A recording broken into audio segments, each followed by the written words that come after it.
Math টিউটোরিয়ালে তোমাদেরকে স্বাগত জানাই। আজকে আমি এই ভিডিওতে অষ্টম শ্রেণীর বাংলার মডেল অ্যাক্টিভিটি টাস্ক 1 আর মডেল অ্যাক্টিভিটি টাস্ক 2 এই দুটো মডেল অ্যাক্টিভিটি টাস্কের আমি প্রশ্ন উত্তর সহ আলোচনা করব। তো যারা আমার চ্যানেলটাতে নতুন এসেছো তারা অবশ্যই চ্যানেলটাকে সাবস্ক্রাইব করে দিয়ে পাশে থাকা বেল বাটনে ক্লিক করে রেখো, কারণ আমি যখন কোনো ভিডিও আপলোড করব তোমরা সঙ্গে সঙ্গে নোটিফিকেশান পেয়ে যাবে। শুধু বাংলা বলে নয়, আমি আমার চ্যানেলে ইতিহাস, ভূগোল, তারপর জীবনবিজ্ঞান, ভৌতবিজ্ঞান সমস্ত টপিকেরই উপর মডেল অ্যাক্টিভিটি টাস্ক 1 ও 2 কমপ্লিট করেছি। তো যারা দেখোনি তারা অবশ্যই দেখে নিও। ভিডিওগুলোর লিঙ্ক আমি ডেসক্রিপশানে দিয়ে দেবো, অথবা তোমরা প্লে লিস্টে পেয়ে যাবে। তো চলো আমরা কথা না বাড়িয়ে ডাইরেক্ট আজকে মূল আলোচ্য অংশে আসছি। প্রথমে দেখো দেওয়া আছে মডেল অ্যাক্টিভিটি টাস্ক বাংলা অষ্টম শ্রেণী। তো এখানে প্রশ্নগুলো দেওয়া আছে। তো টোটাল তোমাদের দেখো 8টা প্রশ্ন করতে হবে মডেল অ্যাক্টিভিটি টাস্ক 1-এ। তো এই প্রশ্নগুলো তোমরা ভালো করে দেখে নাও, দরকার পড়লে তোমরা ভিডিওটা পজ করে প্রশ্নগুলো লিখে নাও। এটা হচ্ছে মডেল অ্যাক্টিভিটি টাস্ক 1। তারপরে দেখো এখানে আছে মডেল অ্যাক্টিভিটি টাস্ক 2। ঠিক আছে, এখানে দেখো 1-এর দাগের ঠিক উত্তরটি বেছে নিয়ে লিখতে বলছে, আর 2-এর দাগের দেখো 4টে প্রশ্ন আছে। ওকে, এবার আমরা উত্তরগুলো আলোচনা করব। তো এটা হচ্ছে মডেল অ্যাক্টিভিটি টাস্ক 1-এর উত্তর। দেখো প্রথম প্রশ্নটা হচ্ছে, সেইটে সবার চেয়ে শ্রেয়, কবির মতে সবার চেয়ে শ্রেয় কী? এই যে লাইনটি, এই লাইনটি নেওয়া হয়েছে রবীন্দ্রনাথ ঠাকুরের বোঝাপড়া কবিতা থেকে। ঠিক আছে, তো কবির মতে সবার চেয়ে শ্রেয় হলো জীবন সংগ্রামে টিকে থাকা এবং সামনের দিকে এগিয়ে যাওয়া। অর্থাৎ জীবনে বাধা বিপত্তি, দুঃখ কষ্ট যাই আসুক না কেন, এই সমস্ত প্রতিকূলতাকে অতিক্রম করে জীবন সংগ্রামে লড়াইয়ে টিকে থাকা এবং সামনের দিকে এগিয়ে যাওয়া। ঠিক আছে, এটাই হচ্ছে কবির কাছে শ্রেয়, মানে সবার চেয়ে শ্রেয়। তারপর 2 নম্বর প্রশ্নটা কি বলেছে দেখো, তদ বিষয়ে যথোপযুক্ত আনুকূল্য করিব। বক্তা কোন বিষয়ে আনুকূল্য করার প্রতিশ্রুতি দিলেন? আলোচ্য লাইনটি বিদ্যাসাগরের লেখা অদ্ভুত আত্মীয়তা গল্প থেকে নেওয়া হয়েছে। তো এই যে লাইনটা, এই লাইনটা নেওয়া হয়েছে কোথা থেকে? বিদ্যাসাগর লেখা অদ্ভুত আত্মীয়তা। ঠিক আছে, তো দেখো কি বলেছে, উদ্ধৃত অংশের বক্তা হলেন আরব সেনাপতি। তো মূর সেনাপতি যখন পদভ্রষ্ট হয়ে বিপক্ষ শিবিরে পৌঁছয়, তখন আরব সেনাপতি মূর সেনাপতিকে অতিথি আপ্যায়ন করেন। তারপর আরব সেনাপতি মূর সেনাপতিকে ঘোড়া দেওয়ার প্রতিশ্রুতি দেন। ঠিক আছে, তারপরে দেখো 3 নম্বর প্রশ্নটা কি বলেছে, এই রইল তোদের পিকনিক, আমি চললাম। বক্তাকে কেন তিনি পিকনিকে থাকতে চাননি? তো এই লাইনটা নেওয়া হয়েছে কোথা থেকে দেখো, উদ্ধৃতাংশটি নারায়ণ গঙ্গোপাধ্যায়ের লেখা বনভোজনের ব্যাপার গদ্যাংশ থেকে গৃহীত। আলোচ্য লাইনটির বক্তা হলেন টেনিদা। তো টেনিদা কেন পিকনিকে থাকতে চাননি দেখো, বলেছে টেনিদা পিকনিকে থাকতে চাননি কারণ তিনি চেয়েছিলেন পিকনিকের খাদ্য সামগ্রী যেন উন্নত মানের হয়, কিন্তু তা সত্ত্বেও যখন দেখলেন যে খাদ্য সামগ্রী নিম্নমানের, তখন তিনি ক্ষুব্ধ হয়ে কথাটি বলেছিলেন। ওকে, তারপরে 4 নম্বর কোয়েশ্চেনটা কী বলেছে দেখো, পরবাসী কবে নিজ বাসভূমি গড়বে? কবির মতে এমন প্রশ্ন জেগেছে কেন? দেখো আলোচ্য অংশটি বিষ্ণু দের লেখা পরবাসী কবিতা থেকে নেওয়া হয়েছে। তারপরে কি বলেছে দেখো, পরবাসী কবিতাটি কবি বিষ্ণুদেব প্রকৃতির বৈচিত্র্যের কথা বলেছে। কবি বলেছেন প্রকৃতি ছাড়া মানুষ অসহায়, মানুষ ছাড়া প্রকৃতিও প্রাণহীন, অর্থাৎ উভয়ে একে অপরের উপর নির্ভরশীল। প্রকৃতি মানুষকে লালন করে, সেই প্রকৃতিকে শহর বানানোর অর্থই হলো গ্রামের মৃত্যু। এইভাবে আমরা প্রতিনিয়ত অরণ্য ধ্বংস করে চলেছি। শুধু অরণ্যই নয়, বনে জীবজন্তুও আমাদের হাতে ধ্বংস হচ্ছে। এই সব লক্ষ্য করে কবি নিজেকে পরবাসী বলেছেন। ঠিক আছে, এরপরে আমরা 5 নম্বর প্রশ্নটা দেখব। কি বলেছে, এইভাবে আমরা দেহরাদুন এক্সপ্রেসের সেই 3rd ক্লাস গাড়িখানাতে যেন এক প্রসূত সাহিত্য গোষ্ঠী বা সম্মেলন লাগিয়ে দিলাম। লেখকের বক্তব্য অনুসরণে সেই পরিস্থিতির বিবরণ দাও। দেখো এই লাইনটি নেওয়া হয়েছে সুনীতি কুমার চট্টোপাধ্যায়ের লেখা পথ চলতি গল্প থেকে। গল্পে দেখা যায় লেখক দেহরাদুন এক্সপ্রেসে উঠে কাবুলি পাঠানদের সাথে জায়গা করে নেয় এবং আলাপচারিতার জন্য সবার সাথে কথা বলতে থাকে। হঠাৎই জিজ্ঞাসা করলেন পাঠানদের প্রসূত ভাষার সর্বশ্রেষ্ঠ কবি খুশহাল খাঁ ঘট্টকের গজল কেউ জানে কিনা। এতে খুশি হয়ে উপস্থিত পাঠানদের একজন সেই বিখ্যাত কবির একটি গজল গাইতে লাগলেন।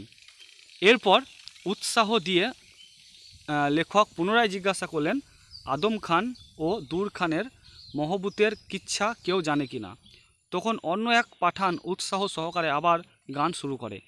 এইভাবে সেই দেহরাদুন এক্সপ্রেসের 3rd ক্লাস গাড়িখানাতে যেন এক প্রসূত সাহিত্যগোষ্ঠী বা সম্মেলন হয়েছিল। আশা করছি তোমাদের ক্লিয়ার হয়ে গেল এটার উত্তর। এবার নেক্সট প্রশ্নে আমরা আসব। নেক্সট প্রশ্নটা কি বলেছে, এই সব আমারই হবে, আমাকেই দেবেন বিধাতা। ভাবনাটি কার? বিধাতা তাকে কি কি দেবেন বলে সে মনে করে।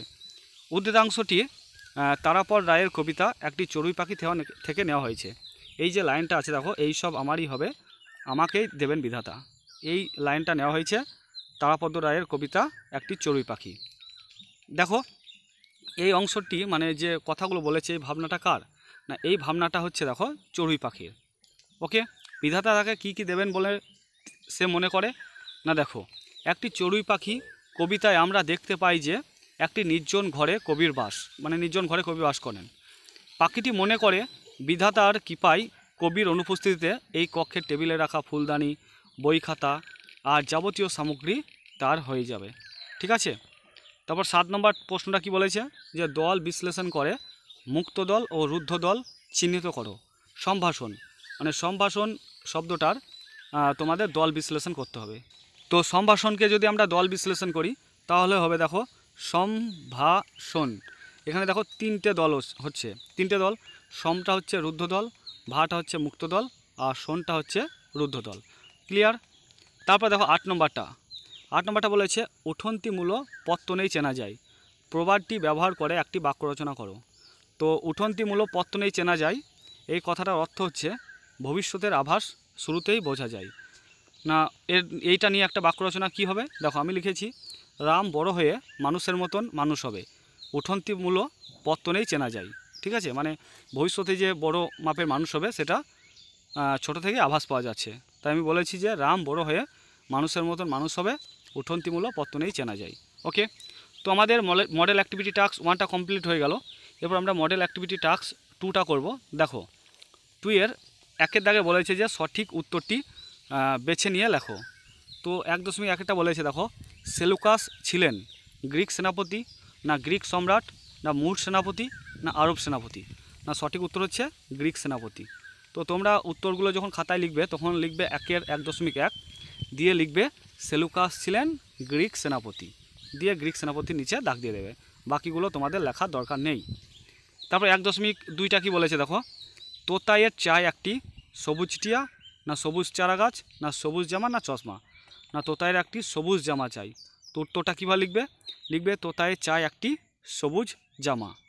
তারপর 1.3টা কি বলেছে দেখো বাঘের বিক্রম সমমাঘের হিমানি। পঙ্ক্তিটির রচয়িতা হচ্ছেন মাইকেল মধুসূদন দত্ত না ঈশ্বরচন্দ্র বিদ্যাসাগর না ভারতচন্দ্র রায় না গৌরদাস বসাক। না সঠিক উত্তর হচ্ছে ভারতচন্দ্র রায়। 1.4টা কি বলেছে দেখো আলেম শব্দের অর্থ কী না আলেম শব্দের অর্থ হচ্ছে সর্বজ্ঞ। 1.5টা বলেছে মুর সেনাপতি শব্দে দল সংখ্যা কতগুলো। না দল সংখ্যা হচ্ছে 5টি। দেখো মুর সে না পতি 5টা হচ্ছে। তারপরে দেখো 2-এর দাগে দেখো 2.1টা কি বলেছে সুখ পাওয়া যায় অনেকখানি, কবির মতে সুখ লাভের উপায় কী। সুখ পাওয়া যায় অনেকখানি এই লাইনটি দেখো বিশ্বকবি রবীন্দ্রনাথ ঠাকুরের বোঝাপড়া কবিতা থেকে গৃহীত। তো কবির মনে করেন যে কবি কি মনে করেন না ভালো মন্দ মিলিয়ে এই পৃথিবী, সব কিছুই মনের মতন হয় না, সব পরিস্থিতি কখনো সুখের হয় না, গভীরভাবে ভাবলে এগুলি গুরুত্বপূর্ণ বিষয় নয়, আন্তরিকতার সাথে হাত বাড়িয়ে দিলে বন্ধুর অভাব হয় না, আর তাতে অনেকখানি সুখ লাভ করা যায় বা সুখ লাভ সম্ভব। তারপর 2.2টা কি বলেছে দেখো ডট ডট দেওয়া আছে, দিয়ে বলা হয়েছে বন্ধুভাবে উভয় সেনাপতির কথোপকথন হইতে লাগিল। এই কথোপকথন গল্পের ঘটনাটি কিভাবে নিয়ন্ত্রিত করেছে। না এই কথোপকথন গল্পের ঘটনাকে কিভাবে নিয়ন্ত্রিত করেছে দেখো এই যে লাইনটি আমি বললাম এই লাইনটি নেওয়া হয়েছে বিদ্যাসাগরের রচিত অদ্ভুত আতিথেয়তা। ঠিক আছে, তো অদ্ভুত আতিথেয়তা গল্প থেকে নেওয়া হয়েছে।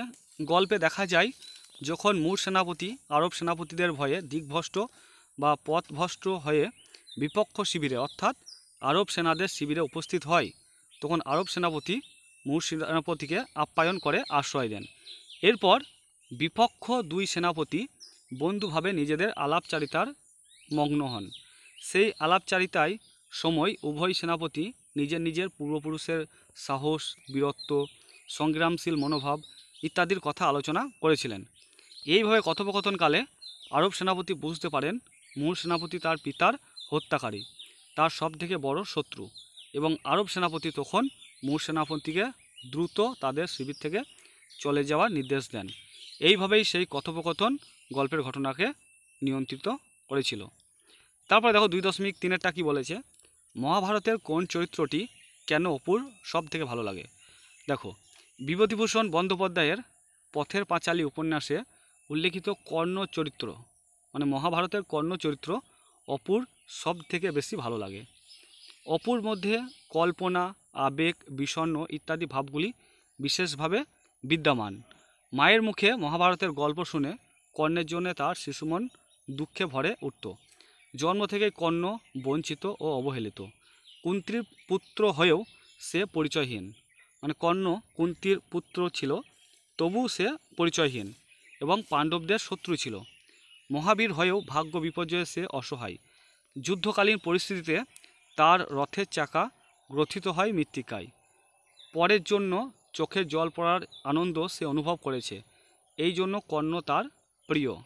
ঠিক আছে, তারপরে দেখো 2.4টা কী বলেছে, টিনের বাক্সে অপু কি কি রেখেছিল। বিভূতিভূষণ বন্দ্যোপাধ্যায়ের লেখা পথের পাঁচালী উপন্যাসের বালক ও প্রধান চরিত্র অপু টিনের বাক্সে একটি নিত্যকর্ম পদ্ধতি, পুরনো প্রাকৃতিক ভূগোল, একখানি শুভঙ্করী, পাতাছেঁড়া বীরাঙ্গনা কাব্য ইত্যাদি রেখেছিল। তারপরে দেখো কি বলেছে, প্রশ্নটা হচ্ছে এর মধ্যে দিয়ে তার চরিত্রে কোন দিক ফুটে ওঠে। এই লাইনটা নয় কিন্তু। তো দেখো, টিনের বাক্সে সংগৃহীত পুস্তক থেকে অপুর ভাবুক, তারপর কল্পনাপ্রবণ, চিন্তাশীল, তারপরে দেখো মনের পরিচয় পাওয়া যায়। কি কি পরিচয় পাওয়া যায় না, দেখো টিনের বাক্সে সংগৃহীত পুস্তক থেকে অপুর ভাবুক, কল্পনাপ্রবণ, চিন্তাশীল, মনের পরিচয় পাওয়া যায়।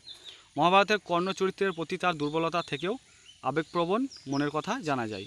ওকে, তো বন্ধুরা, আমরা এই পার্টে ক্লাস 8-এর বাংলার মডেল অ্যাক্টিভিটি টাস্ক 1 ও মডেল অ্যাক্টিভিটি টাস্ক 2 নিয়ে আলোচনা করলাম। তো ভিডিওটা যদি ভালো লাগে তো অবশ্যই ভিডিওটাকে লাইক করো, আর যতটা পারবে ভিডিওটাকে বন্ধুদের মধ্যে শেয়ার করো। তো তোমরা সবাই ভালো থেকো, সুস্থ থেকো, থ্যাংক ইউ।